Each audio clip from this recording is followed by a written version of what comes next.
talent I didn't know existed, but now I have, in essence, a book where I can peruse that and see that it's there. Yes, Jonathan. It seems like the long-term diversity question kind of hinges on bringing in like new and young readers.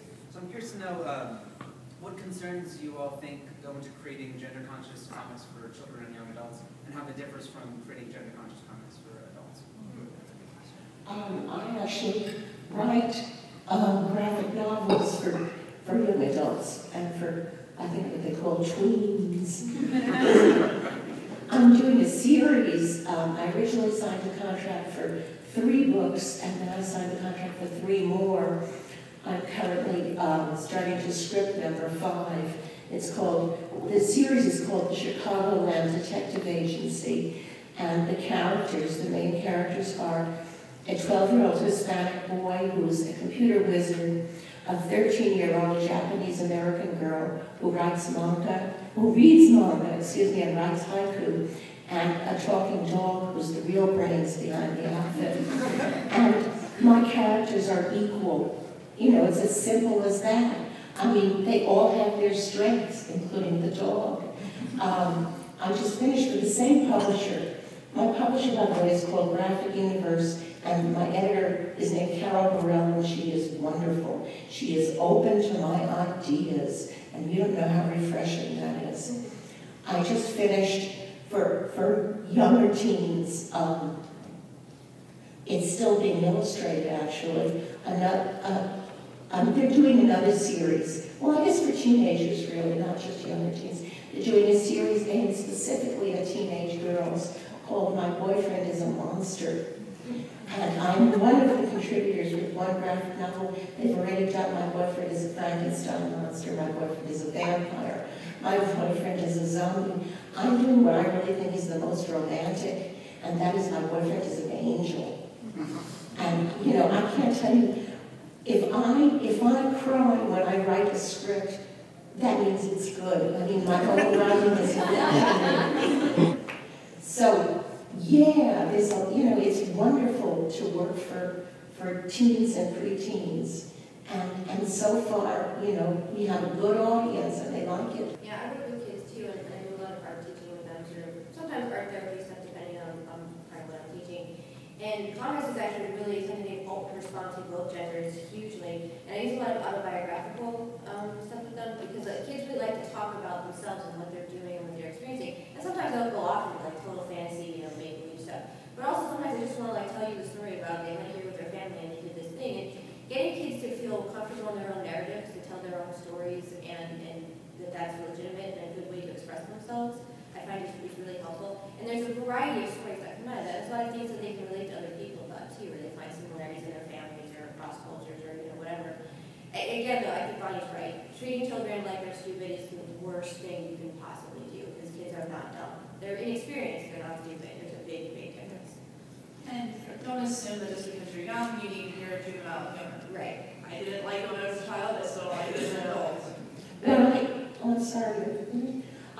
What I do is basically, I don't write down. I write for myself. What I just said about my own work making me cry, I write for myself. And it works. And the teenagers and the preteens like it too. Gentlemen in the hat with the book. Yes. Powerlifting, as it were. Yes. Well, John Steinbeck. Sick novels. Anyways, just one comment, and I guess kind of just a general question to the panel.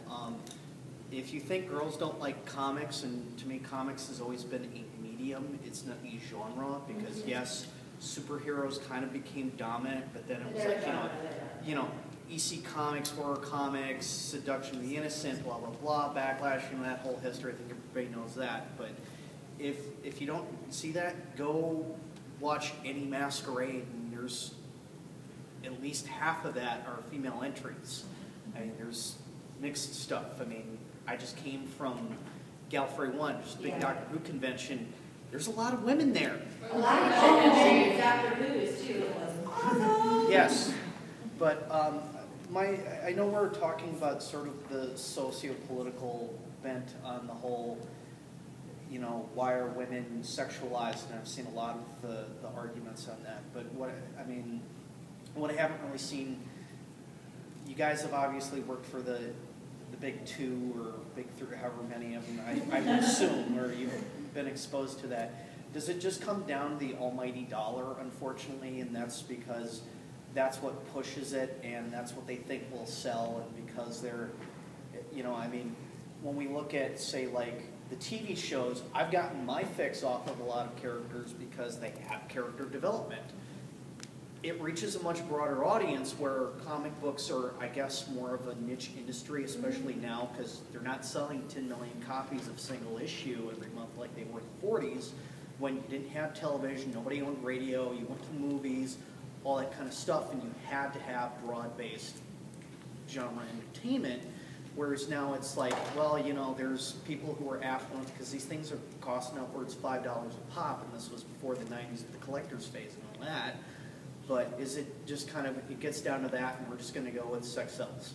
I think it really depends. I mean, I worked for DC and I worked for NW. When I was at DC, I worked for Burton, it was a little different than, you know, takes and things for DCU. I mean, yes, money matters, because if we don't make money, then there is no industry and nobody gets any books. So it's, you know, it certainly matters what things sell. I don't think it's, though, the Sixx sells thing, because that's kind of demonstrably not true. You know, it sells to certain people, but it certainly doesn't sell to everybody. It doesn't sell the way prose sells, it doesn't sell the way TV or film sells. You know, Mad Men has a great quote about that, where I think pay these characters and will Sixx sells $1. No, that's not what sells, it's you selling the idea of something. And I think part of the problem is that the industry sort of rests on its laurels a little bit too much and doesn't diversify, and it assumes things about what an audience wants, which is not necessarily the case, or it's catering to one specific audience, which may have a very limited degree of what it wants. So it's a collection of things that kind of add up to that, but I don't really think that it's, nobody that I have ever worked with has only cared about money. They want to tell good stories, but they do have to make money because otherwise it just doesn't exist. So it's both things working together, and sometimes they're at odds. Sometimes a really great story doesn't sell well and you can't keep it going. You know, and so it becomes a kind of complicated, you know, mix of things. And I honestly don't think that the big companies are doing it on purpose. No. I think they're just, I don't mean to sound condescending, but I think they're just uneducated when it comes They to just don't think about it, honestly. portrayals of women. Well, I'm going to interject really quickly. We have 1 minute left. So if there are this is final actually thoughts here. defense and everybody can talk whatever he wants to. I don't think they did it about Sixx. They didn't get it, it wasn't the Sixx they were trying to sell. It was the creators. All the creators in the 52 is what they were trying to sell. Now, why did a lot of those creators decide to leave more Sixx when Grant Morrison didn't? That's entirely up to the creators. Plenty of the creators didn't actually. I mean, Scott Snyder, I mean, there are titles of the new 52 I'm reading. There's plenty of stuff there that wasn't like that. So they weren't aiming for the Sixx. Certain creators just decided to run with the Sixx, and the editors said, sure. So again, we're wrapping things up, but final thoughts from you guys, sort of what you would like people to take away from this? I guess that, you know, comics, there can be certain cynicism and stuff online and with just the industry in general, but that there really are opportunities for really great special collaboration. And this, personally, for me, this project was sort of a timely sort of project that really meant a lot to me at the time when we were working on it, because I was just starting freelance and it was really difficult to sort of get my bearings. So being able to work with, you know, a lot of these people and meet people like Bonnie and all this kind of stuff has been really, really great for me personally, but also just to see how much it's meant to other people. So, you know, if you can do projects like that, it really does feed your soul, which sounds really corny, but it's really true. I'd like to say that as someone who's been in this industry an awfully long time and been extremely frustrated for many years by editors who would say to me, oh, well, this is very nice, your proposal, but it's for girls, and girls don't read comics, that we're finally seeing a revolution, a real revolution in comics, with things like Womanthology, with things like Geek Girl Con.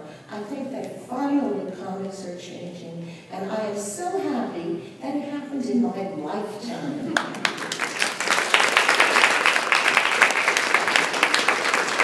I just wanted to say that we're all pretty approachable, so in some ways, more than others. Probably should have said that. So if any of you have questions, because I know a lot of people's questions weren't answered. Downstairs. What booth number is it? It's 73, but with Peter Beagle, actually, so last unicorn stuff, so you'll see that stuff more than the Yeah, and most of us, except for Trina's not on Twitter yet, but most of us are on Twitter, so I'm Bonnie Girl on Twitter, and maybe we go down and say where we're approachable if we want to be. I'm on Facebook. I have a booth with Brian downstairs, and I'm Fiona Staples on Twitter. I'm at Nicole Sixx _. There's another at Nicole Sixx, don't go after her. I made that mistake. I was like, mine is Tired Fairy, where you can just search for my name and you'll find it.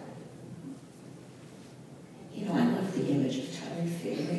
I can just see her, you know, she's slumped over, you know, on a mushroom, you know, and her wings are drooping. Where did you get that?